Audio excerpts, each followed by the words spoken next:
ദേശീയപാതയിൽ കൊയിലാണ്ടി പൂക്കാട് റോഡിൽ കുഴികളും വെള്ളക്കെട്ടും. വാഹനയാത്രക്കാർക്കും കാൽനട യാത്രക്കാർക്കും ദുരിതം. ഒന്നുകിൽ നാട്ടുകാർക്ക് റോഡാക്കി കൊടുക്കണം, അല്ലെങ്കിൽ തോടാക്കി കൊടുക്കണം.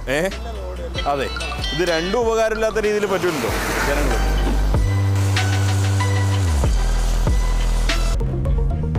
കേരള വിഷൻ ന്യൂസ് പരമ്പര എന്നവ കുഴിയടയ്ക്കാം തുടരുന്നു.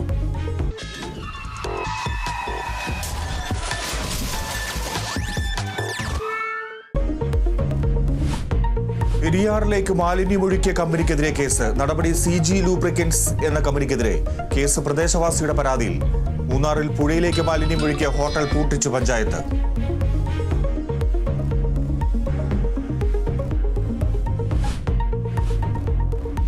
UP ഗ്രേറ്റർ നോയിഡയിൽ മതിൽ തകർന്ന 3 കുട്ടികൾ മരിച്ചു. ഡൽഹി വസന്ത് വിഹാറിൽ മതിലിടിഞ്ഞ് കാണാതായ 2 പേരുടെ മൃതദേഹം കണ്ടെടുത്തു. ഒരാൾക്കായി തെരച്ചിൽ.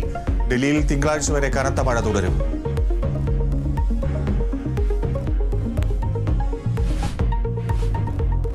സർവകലാശാലകളിൽ ഗവർണറുടെ പടയൊരുക്കം. 6 സർവകലാശാലകളിൽ സ്വന്തം നിലയ്ക്ക് VC നിയമിക്കും. സെനറ്റ് പ്രതിനിധിയില്ലാതെ സെർച്ച് കമ്മിറ്റി രൂപീകരിച്ചു.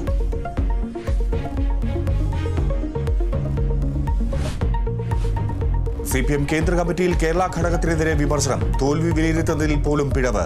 തോൽവി സർക്കാരിനേറ്റ പിഴവിനേറ്റ തിരിച്ചടി. ജനങ്ങളിലേക്ക് ഇറങ്ങിച്ചെല്ലാൻ കഴിഞ്ഞില്ലെന്നും വിമർശനം.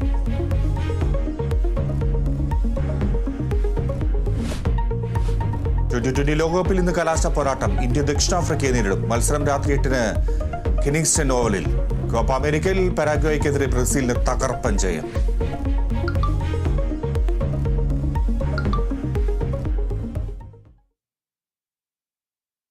നല്ല നിലവാരത്തിലുള്ള ധാരാളം റോഡുകൾ കേരളത്തിലുണ്ടെങ്കിലും ചിലയിടങ്ങളിൽ കുണ്ടും കുഴിയുമാണ്. ഇതിന് പരിഹാരം തേടാൻ ശ്രമിക്കുകയാണ് കേരള വിഷൻ ന്യൂസ് പരമ്പര എന്നവ കുഴിയട.